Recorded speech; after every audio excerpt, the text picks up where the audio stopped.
Welcome to Simply Sarah. I'm Sarah Stockham, your host, and I'm super excited that you are here. This conversation is going to be about trust. And if you are someone like me who has been looking for what the foundation of that happens to be, you are in for a treat today. Stay tuned because Donna Isip is going to be with us and sharing incredible story, but also sharing from her heart things that she's learned in her journey.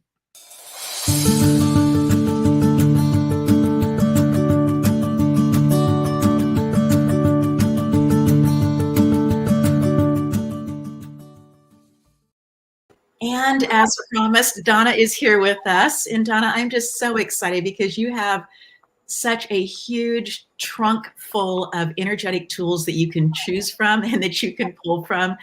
As we go through this conversation, I'm just delighted that you have marked out this time, put it aside just for us to have this conversation, for others to listen in.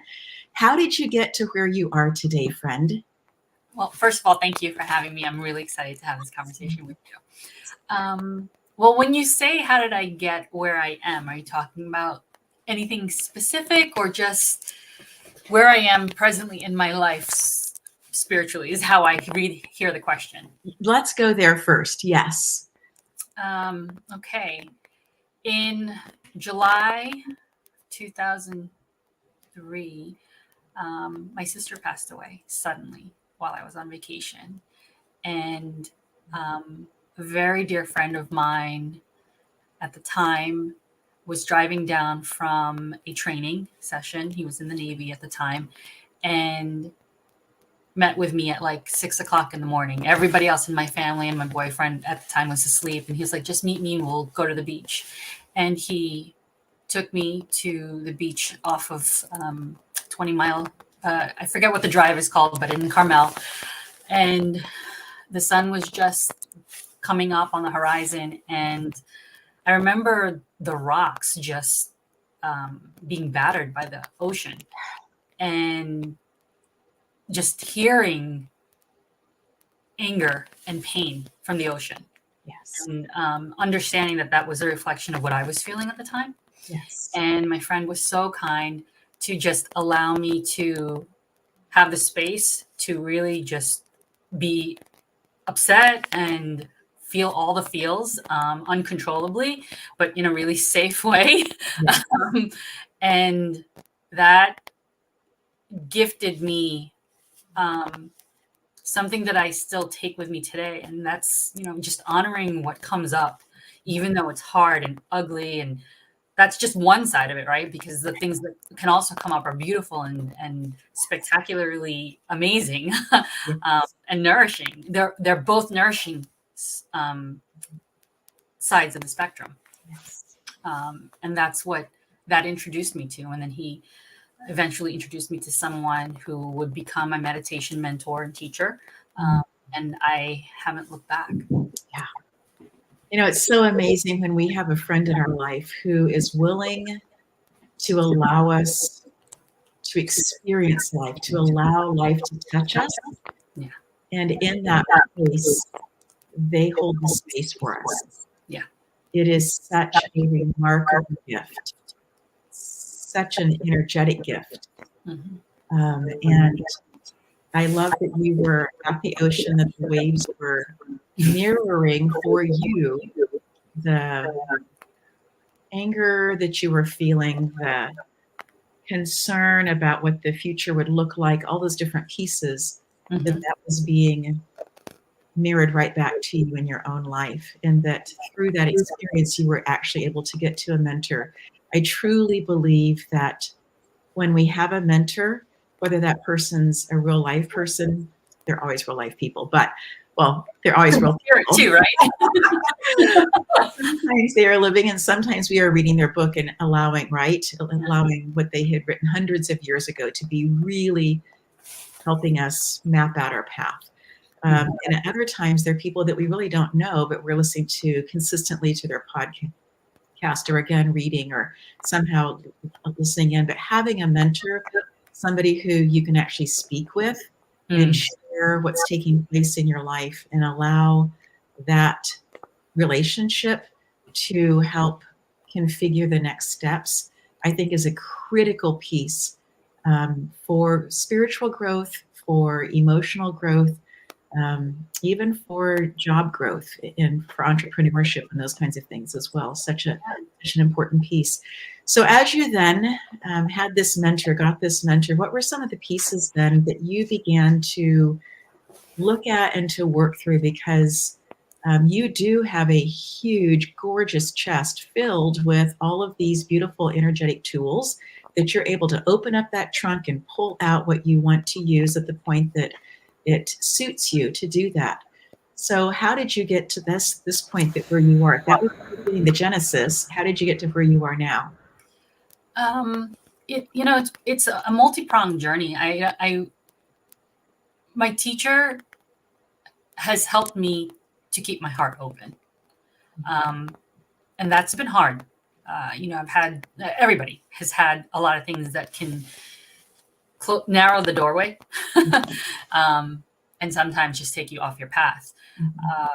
But there is a voice that I listen to, and she whispers. It's the truth inside of me that whispers, and sometimes it whispers things that are really hard to hear and really painful to reconcile, because it's often not what I want to do immediately. Like, it really takes me a while to trust, not to trust, because if I didn't trust the voice, I wouldn't allow it to linger for as long as it does, right? So there is a part of me that understands my own wisdom, and the point where I'm at right now is respecting that wisdom and listening to it with reverence. And so it's just, I'm really understanding with clarity how important it is to respect yourself and to honor really small things, like, am I going to choose a burger or am I going to have vegetables? Because later down in an hour, that's going to impact how I feel and how much energy I'm going to have to apply to the next thing that has to get done, whether, that's an email, paying my bills, making the phone calls, doing research, or even just sleeping. And then, something as simple as, do I want to stay up and, just another 45 minutes to watch another episode of this really funny show that's just making me laugh hysterically? Or should I listen to my body and turn it off and go to sleep? And by sleep, like, really disconnect from everything social media and technology. Yes. Keep my phone out of the room, covering my alarm clock, like an old school alarm clock that I still have to plug in, with a Post-it note so that I have complete light, like those kinds of decisions. To the decisions of, do I end a friendship of 43 years? Right. And so the more I honor the whisper of my deepest truth, the more clarity I have, and I can make the decisions that need to be made. And I don't like the word need, or should, but they have to be made. And feel okay, feel good, feel grounded in that I'm listening and doing the next right thing. Yeah. I know that trust is a huge piece for you, that learning to trust this quiet whisper that speaks to you, listening to her share wisdom that you may or may not want to fully say, woohoo, celebrate, right? Yeah. But yet, I, like you, when hearing that voice, know that it is, for me, the word is prudent for me to listen. Wisdom has shown me that. And so how did you learn this trust dance with this beautiful internal voice? My meditation practice really began it. But even before, because, I learned to meditate as an adult, but before that, And my father encouraged me to play and to have really crazy imagination, because he was so restrictive on, like, you can't go outside to play. You can't go over to somebody's house. No, you can't ride a bike. And so I had to learn to be my own playmate, I guess, and along with my sisters. And that sense of play, there's a freedom to that, that doesn't have restrictions. And so when you grow up not like with that kind of freedom, it really allows you to be an explorer. And so I've always just wanted to understand deeply, like, how things come to be. You know, it's interesting. I'm looking at a quote that I keep on my desk, and it's and I don't know who wrote it, but it says, self-discipline is the greatest form of self-love. It shows that I care enough about myself to do what's right for me, even when it's hard and I may not want to do it. And I see that every day. And, you know, I've got a long list of, like, I don't really want to do that. That's kind of yucky. That's kind of stinky. That's going to disappoint somebody. But, you know, I think ultimately, if I come to it from a space of love, you know, any decision I make, even though it's painful for me at first, and it may hurt somebody else, or it may leave them feeling misunderstood, I need to reconcile that I understand what I need to do for myself. And that is enough. I can't be responsible. I'm not responsible, nor should I be, for anyone else, unless they were my child. And even then, that has limitations. Yeah.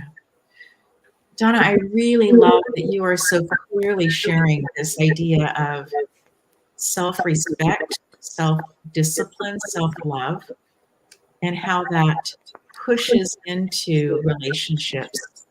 And at the end of the day, being responsible for self and allowing other people to have their own journey.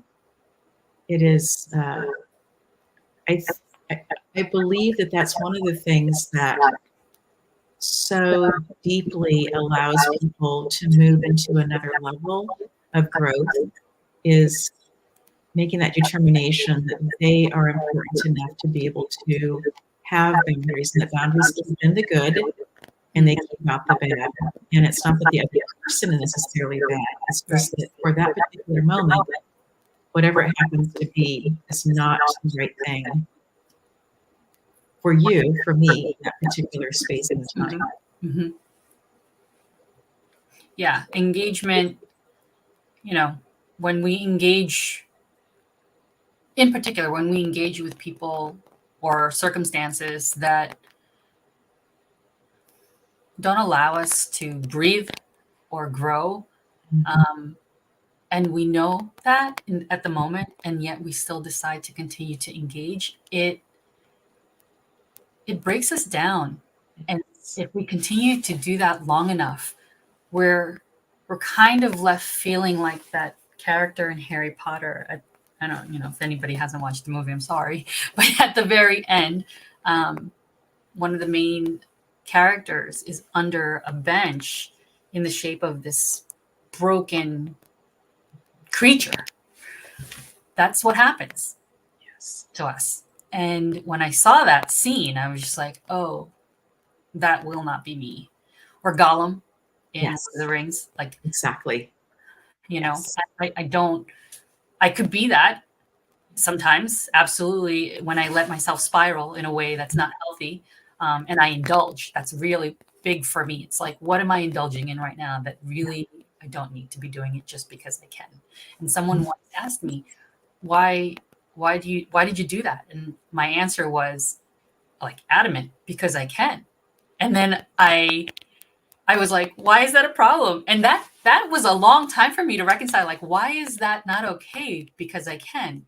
Just because you can doesn't mean you should. Yes. And it took me a long time to understand, like, to reconcile that. To reconcile that, yeah. Yes. There's a lot of power in understanding when not to, how not to, why not to. it takes maturity, and I'm not going to say I'm done with being, a mature person, because I'm not. There's still a long ways for me to go, but I have come a long way, and that I will acknowledge, because that is true. It is true. I'm just mirroring back for you that I haven't walked life decades with you, but your sense of integrity is something that just continues to show up in all of our conversations. And going back to what you were talking about, when we choose to not honor ourselves, I believe that begins to chip away at our confidence. Yes. So then we show up someplace that we're like, oh, I need to show up. I'll use the word mousy. We're just, pulled back and small and can't figure out why. And then there can be this real tussle inside of ourselves of, I've been tough in this place, or I have shown up well in this place, or I've had confidence in this place. And now, for some reason I don't. And why would that possibly be? But when those experiences happen to me, when I look back at what has happened preceding that, I see that I have not been standing my ground, standing firm on taking care of myself. It doesn't mean that I am not willing to bend and watch what's taking place around me. But over weeks and months of not listening internally can really impact that sense of autonomy, the sense of confidence, and the ability to want to move forward on any project. Because I think long term, it then, I'm not a psychologist, but it feels like it moves towards depression as well. It chips away at you. And then, it chips away at you and breaks you down. So where does hope fit into all this? You had this great quote earlier that I just love. Yeah, it's my sister. And I don't know if I should give her 100% credit, but she did have it on her wall for a very long time. And it was a sign that she made for herself when she was planning to do a major shift in her life. And it was, don't hope, plan. And that stays with me all the time. And I have this, I don't know, I kind of don't like the word hope, because it implies that I am lacking faith, which implies I don't trust. And these are things that I'm working on. And I know that there's inherent trust there for a lot of things in my life, for a lot of people, and a lot of, there's just a lot of trust there. And, but I forget that that's paired with faith, right? And so there's that part of me, there's that component of me too, that's like, I don't believe. Wait, how do you not believe? You just you understand the core of something, but you don't believe it to be true for myself necessarily in the moment. And so it really reminds me of a scene in one of the Indiana Jones movies, where I think it's the cup that he was looking for, and he had to pass this cavern, and there was a bridge there, but because everything looked like stone, it wasn't accessible to him. Like, it wasn't accessible for him to visually see it, but he knew it was there. And so what he did was he threw rocks at the path to have it show up, and then he took his step forward. And so throwing the rocks kind of represents, okay, just throw a little faith out there. And then take the leap, or take the leap, or just take the leap. Yes. I don't want to trigger people. I want just to give a little space here for people who are in a sensitive place with deep loss in their life, or trauma in their life. But having given that, I would love for you to share your experiences more than 20 years ago with experiencing and seeing international tragedy taking place, and you having these tools that you were already beginning to use, and how you navigated through all that, and not just you, but everybody, because everybody that you knew that worked at this particular place was okay at the end. Yeah. Yeah. You're referring to 9/11 I and experience. Yeah. I was very blessed to have decided not to take the World Trade Center train that day. It's a train that I almost always took when I was running late, but I had a little bit of time, maybe 20 minutes. And I was like, no, I can take the 33rd Street path. And so I was commuting from New Jersey. You take the World Trade Center in, you take the NR or the E up, and then you can get up and walk a block. And I decided that morning, no, I have 20 minutes. I can take the 33rd. And so I'm crossing 33rd and Broadway.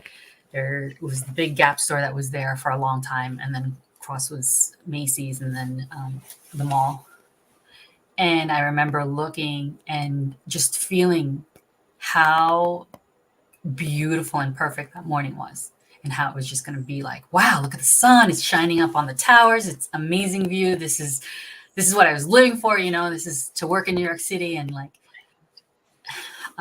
so I get up to my office and, I'm starting my day, and I get a phone call from a panic manager saying, Donna, there's a hole in the World Trade Center. And I was like, what are you talking about? I was just crossing the street. And she's like, there is a hole in the World Trade Center. And,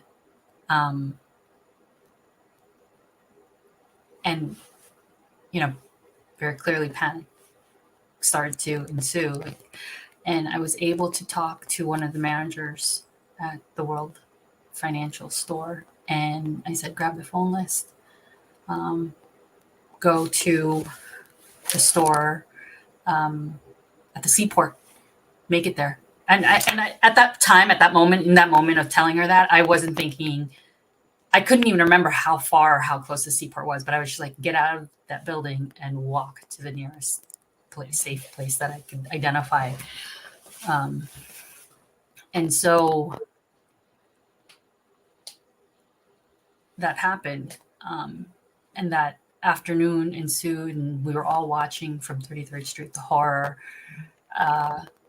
trying to find a television that we could buy so that we could see the news in real time, and actually watching the towers fall because we were able to get the TV in time when that happened. And praying that everybody that we knew was safe, somehow took a different train like I did.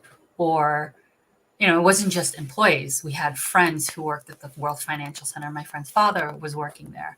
My best friend's college roommate was in the towers at a restaurant. She just happened to be planning an event there. And so we didn't know any of this until I got home. She was living with me at the time, and she picks up her voicemail, and it's her college roommate leaving her a message saying, I really love you. I'm here. Please know that I love you. And hearing her scream.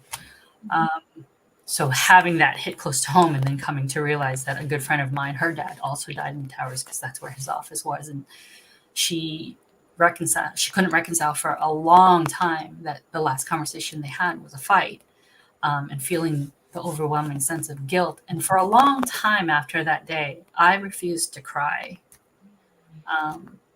because I didn't want, there's something in my brain that said, no, if you cry, that doesn't allow, that holds the spirits, their souls on earth. You've got to just let them go. And so I was like, I'm not going to cry. There are so many people that have to get to heaven. And I don't know what Catholic upbringing that came from, but that's what I thought. And I was like, okay, then I'm not going to cry because they're all going to make it up there. Obviously, I cried eventually a lot. And, a lot of horrible things happened that day for so many people around the world. But years later, looking back, beautiful things rose out of that, grew out of it. And there's that balance, and it's really reflective of so much in life, how something horrible can be true and something beautiful can equally exist in the same moment at the same time coming up. And that's, a lot of people that I know say that's the razor's edge, right? You've got to be able to walk through that and understand that you can exist. They can coexist. Right. And I think that today, that's happening across the other side of the world. Yes. Today. Mm-hmm. Donna, I'm so amazed hearing this story about you having the forethought or allowing spirit to speak through you to say, grab the phone list.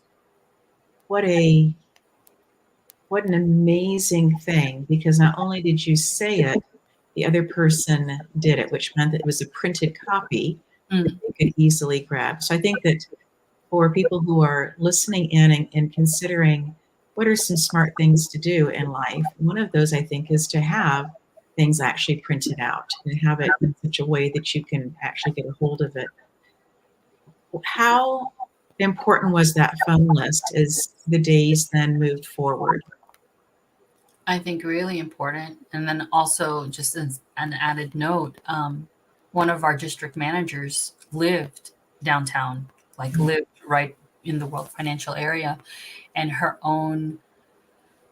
daughter and her nanny were missing for a day and a half. And she had no idea what happened to them. And she also had the presence of mind to grab the phone list that they kept on the refrigerator, take the baby, and cross the river into New Jersey, take a ferry, take the ferries that were going to Liberty State Park. And the moment that she was able to get on the phone, called the first person on that list and was like, we're okay. And I have the baby and we are in New Jersey. We are at Liberty State Park. And they were able to exhale. But in that morning, that district manager was she was working as a manager, thinking of all the people who were in her stores being directly impacted by this disaster, this horrible tragedy. And then at the same time, is my daughter okay? Where are they? We can't even go home because it's in the center of this chaos. And I remember her husband meeting her at the office saying, we have to go.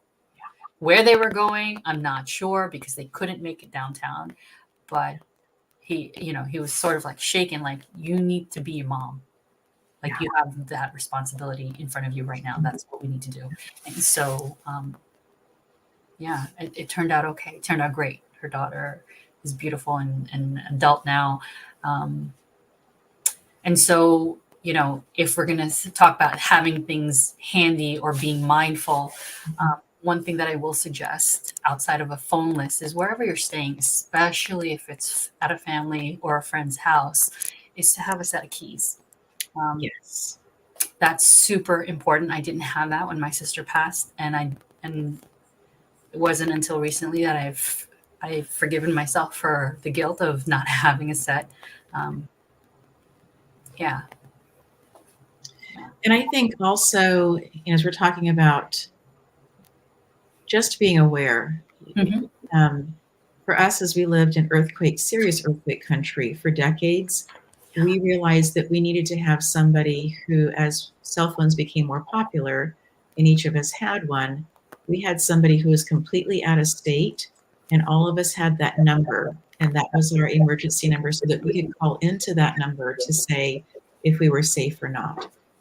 Having somebody who is not in that particular area that can be the person that is kind of the check-in point, right? Say that, hey, or to give information at least. That was a super important piece. And I really appreciate you talking also, Donna, about that space of working through to forgive ourselves for things that we, in hindsight, feel like we should have or could have done differently or handled differently.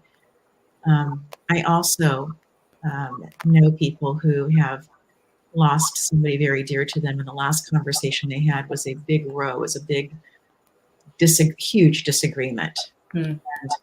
And, the other person's on the other side of the veil, right? And so to be able to see that person and say, hey, this is what I meant, or I said it in words that were particularly painful, finding ways inside of ourselves to be able to nurture that trust that what was said in a moment wasn't a lifetime of that.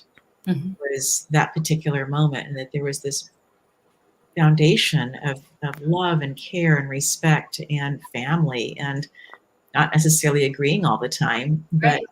but being family, and um, letting not that last moment conversation be the point that so deeply impacts the future that we can't allow ourselves to appreciate things that are going well, and to see the blessings, and to Mm-hmm. allow the good to touch our lives as well. Because you're right about that razor edge. It is a very fine area that we live on, Mm-hmm.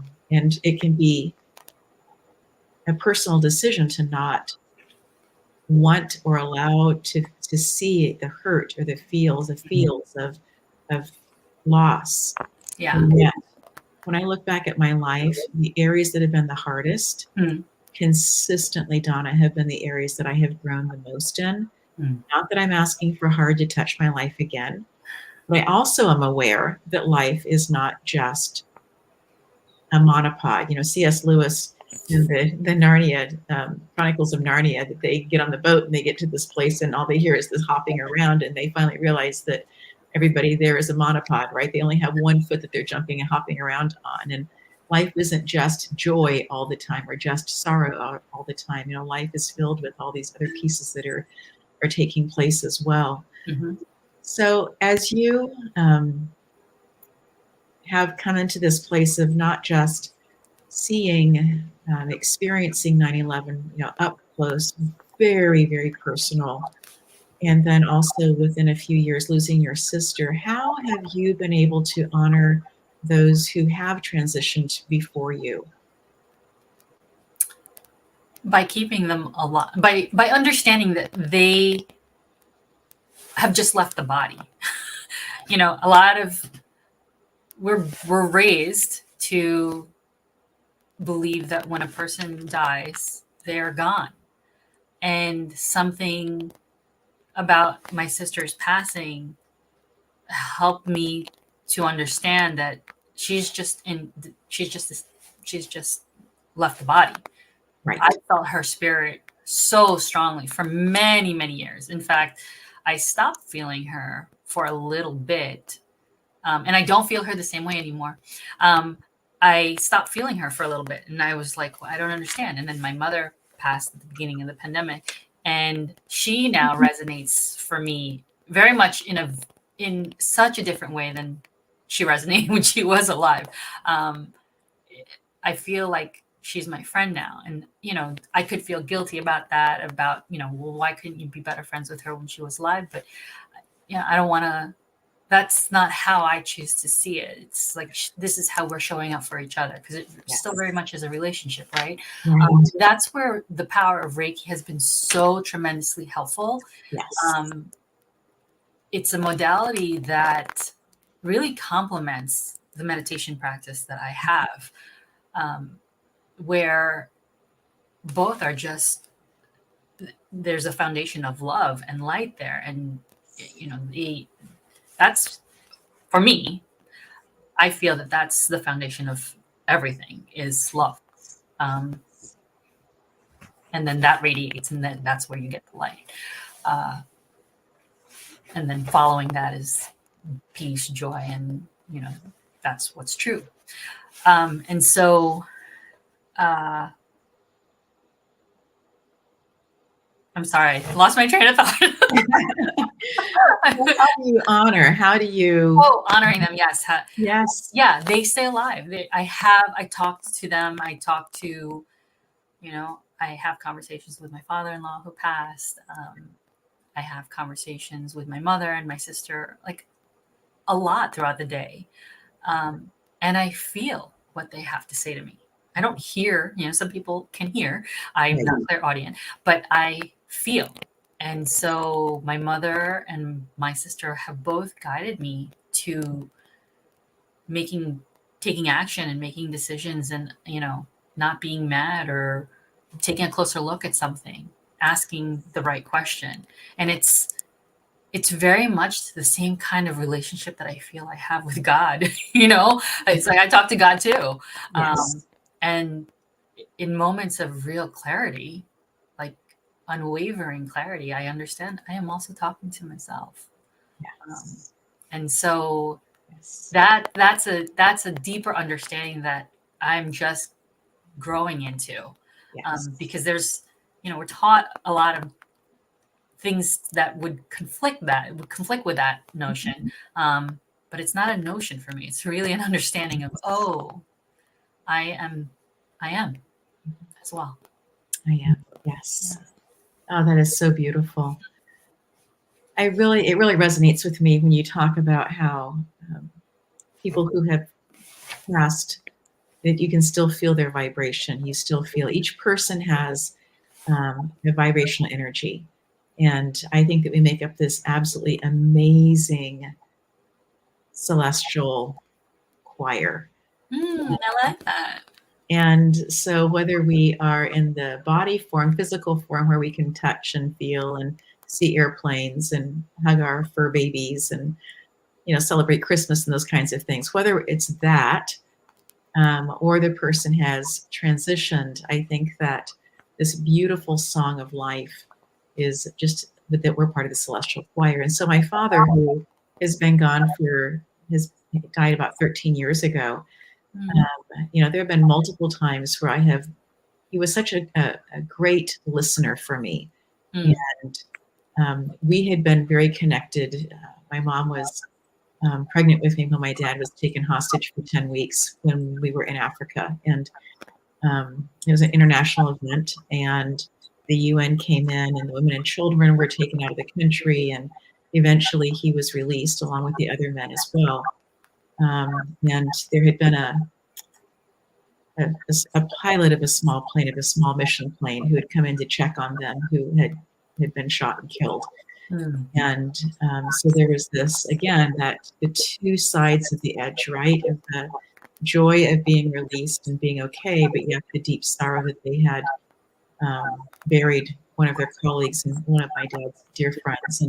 And part of our honoring has been walking with that family. Every wedding my parents, everything that has happened inside that family, my parents have been part of at some level, baby showers, all of it. And so there's that piece of holding respect for the people who are living. And yet there's also this beautiful ability to understand that dad is just in a different form. That vibration that was my father, the respect, the person who would listen to me so carefully and not necessarily give me advice on what to do, but in the listening gave me permission to find my voice and find the best step forward for myself in situations. That still is. And I love how you talk about it some level that you understand that that's also part of who you are, the I am, and being in that place as well. The more I'm going to call it a practice, because it is, right? You practice until it becomes a part of you, becomes who you are.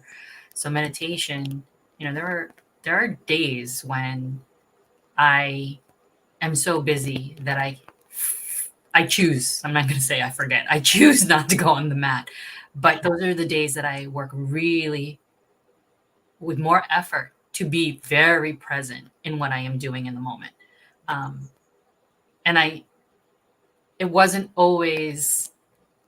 it's not always easy, because when I carve out that time in the morning and at night to commune with God, that's like kind of how I see it, right? Is like going inner church. I just move with refined purpose.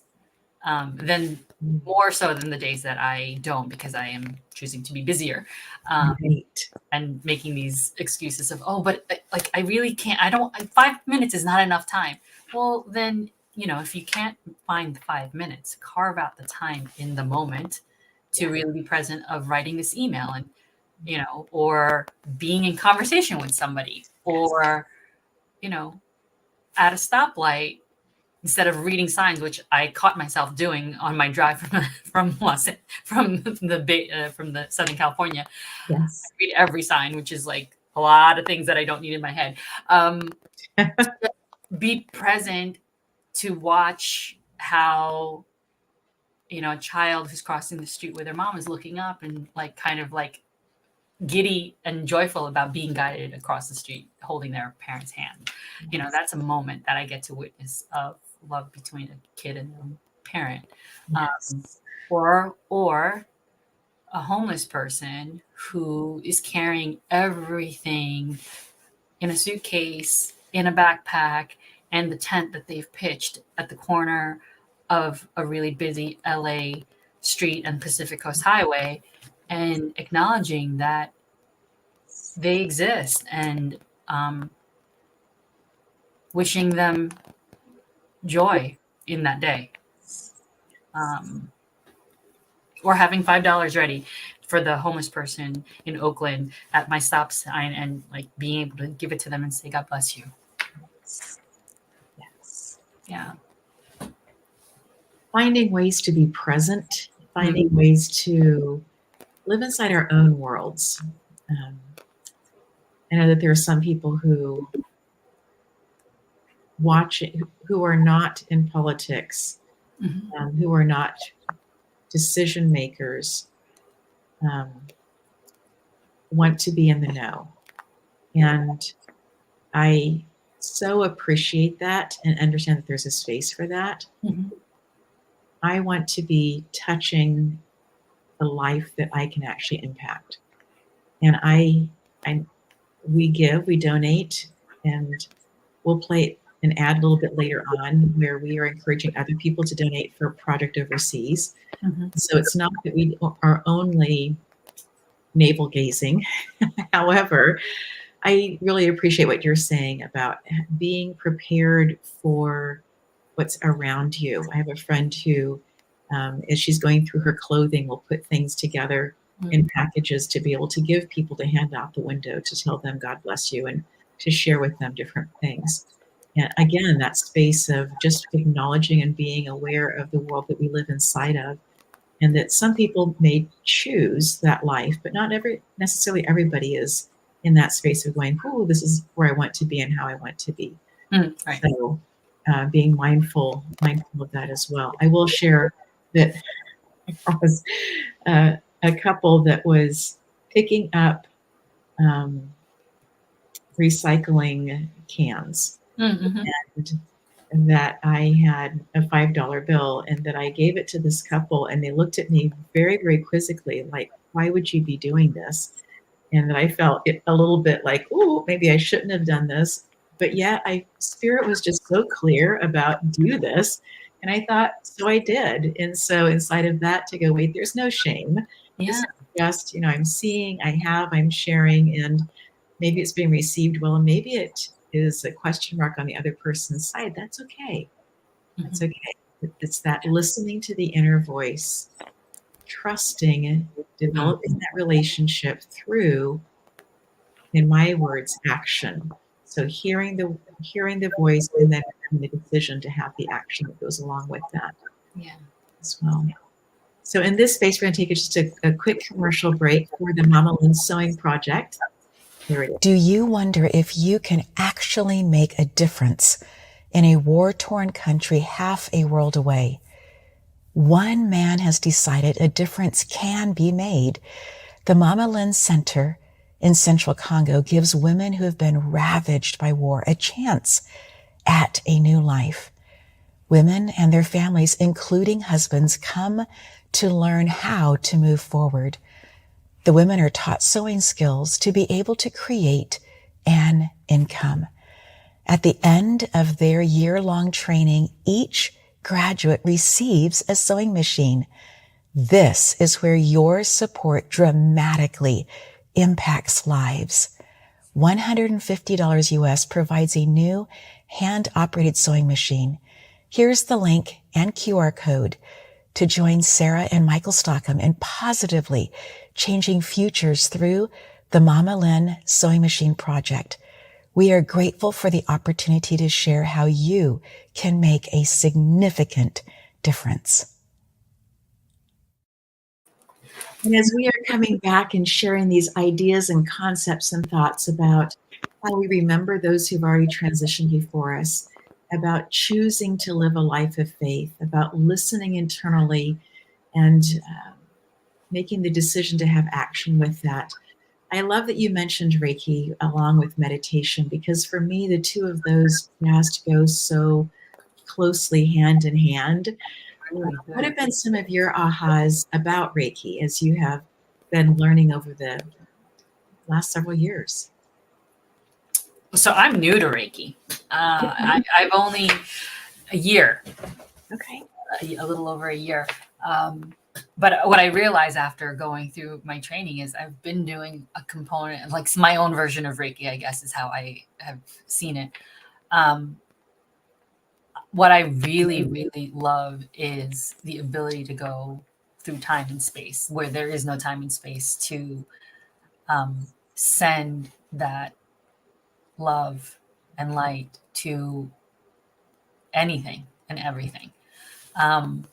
Recently, somebody walked me through the crystal grid that you learn, and blessing the crystals down to when it was still growing in earth. And I hadn't really thought about that.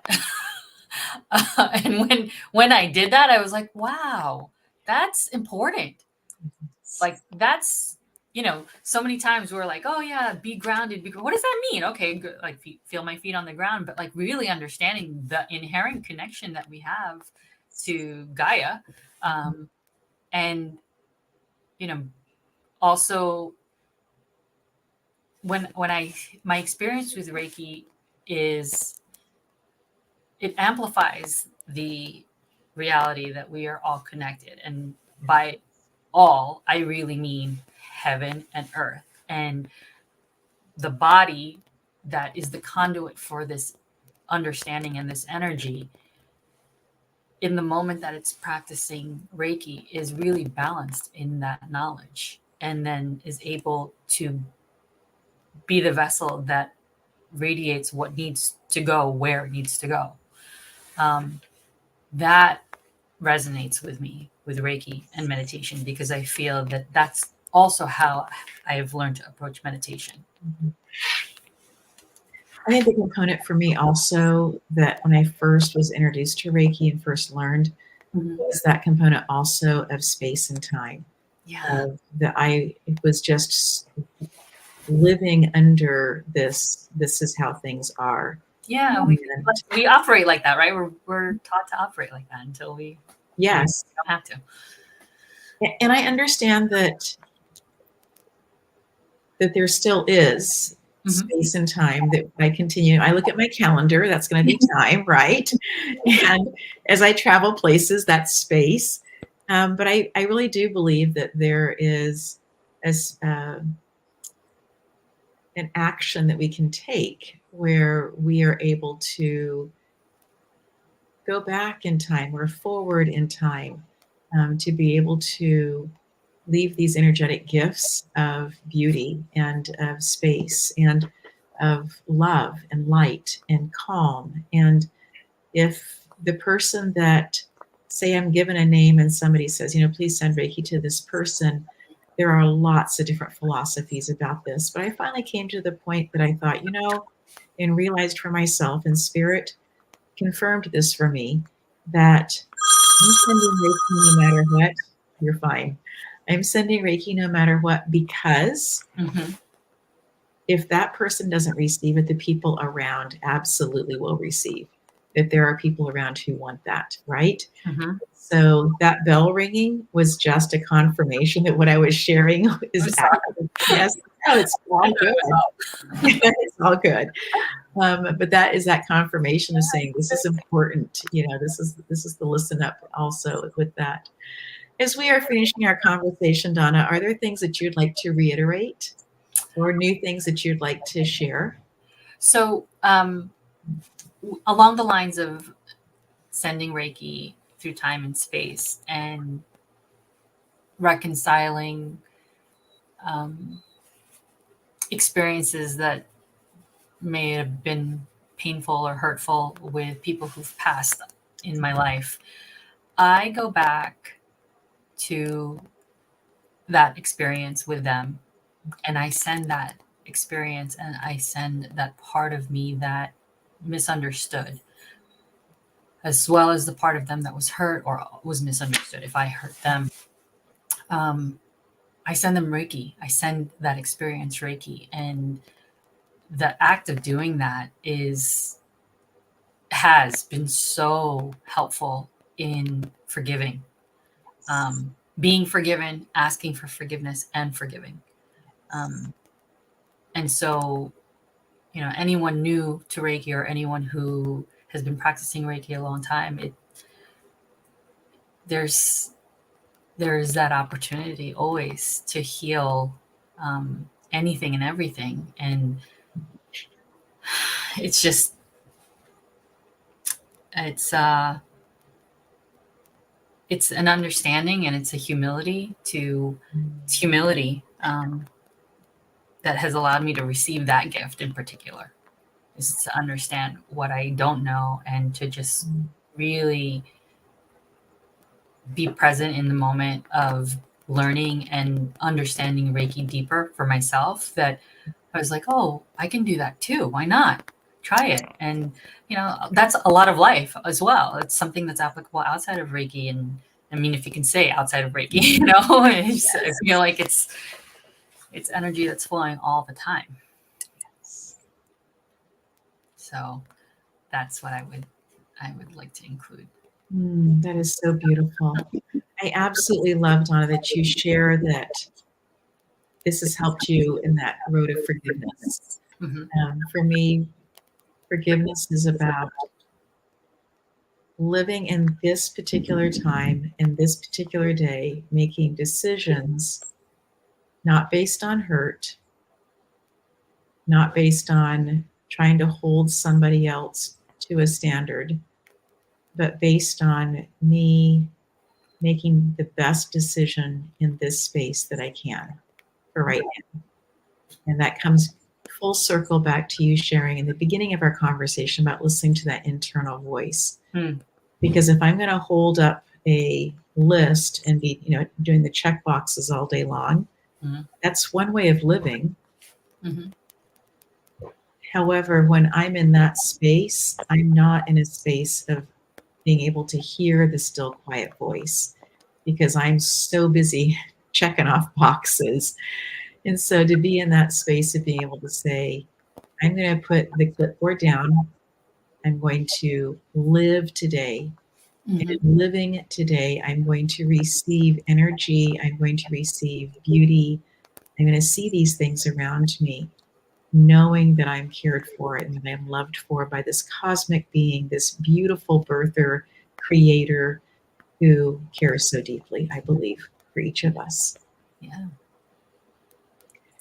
I want to thank you so much for taking the time, Donna, for sharing critical points in your life and the things that you've learned out of that. It has expanded my life. We talk about the word appreciation and we think about things that appreciate, like when you buy a house or a condo and it appreciates in value, right? Mm-hmm. I believe that concepts also applies to people, that we see them growing. And I have such deep appreciation for you that you've shared and taken the time to do this with the Simply Sarah audience and with me. So thank you so much, friend. Thank you too. It really helps me. Beautiful. Well, until next time, friend, thank you so much.